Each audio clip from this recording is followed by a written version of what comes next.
Hey, what's up? It is day 8,914 of this thing we called life. I'm Daniel Fada, and today I'm going to talk to you about obtaining Italian citizenship. I've had a few people write to me and ask me exactly how I'm doing it. I've been going through the process for almost a year now, actually. It does take quite a bit of time, so if you are interested in doing it, I would suggest to get started as soon as possible. Now, there are a number of companies online that you can hire to do the research for you, but honestly, it doesn't take too much work to figure out if you're eligible or not. Basically, all you need to do is go through your family tree and find one blood relative that you can link back to Italy.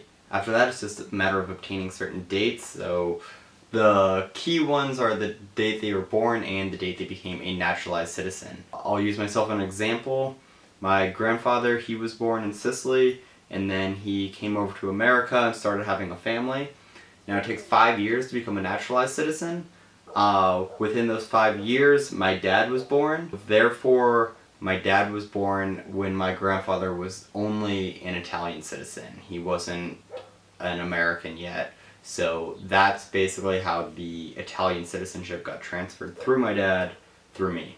And then once you have figured that out, then it's a matter of obtaining all the documents. So for me, I had to get my grandfather's birth certificate, marriage license, death certificate, my father's birth certificate, marriage license, and my birth certificate.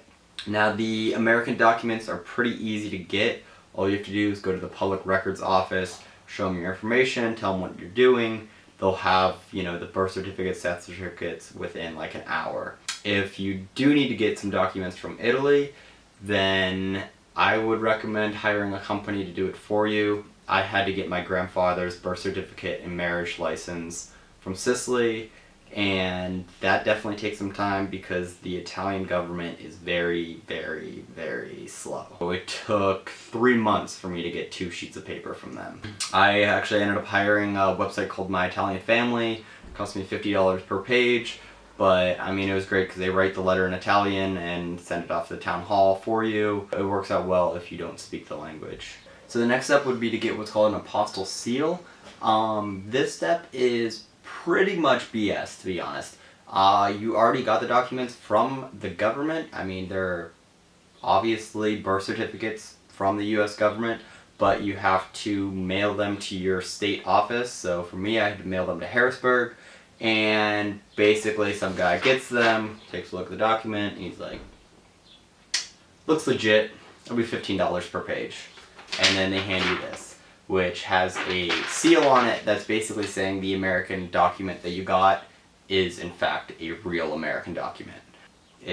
I think it's very stupid that you have to do that, but it is required for citizenship. Then, once you have that all done, then you have to get the American documents translated. If you speak Italian, great, you could do it yourself. If not, there's plenty of websites online that can do it for you. I went through a website called rev.com, R-E-V. They charged, I believe, about $27 per page. I ended up getting the documents back within like 3 days, so it was definitely a really quick turnaround rate, which was nice. The final document that you'll need, which is probably the most important document out of all of them, is the Certificate of Naturalization. This is the document that your ancestor would have gotten when they became a naturalized citizen.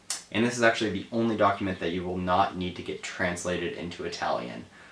Because when you go to your meeting with the Italian consulate, then this is the only document that you'll actually get back. That's why I was saying before that you need to go to the public records office to get another copy of these birth certificates, death certificates, because you're not going to get them back after the meeting. Only the naturalization papers, all you'll get back.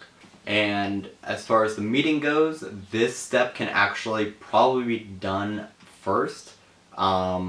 They'll ask you whenever you call to set it up if you have all the documents, but you could just tell them you do because it's going to take a while.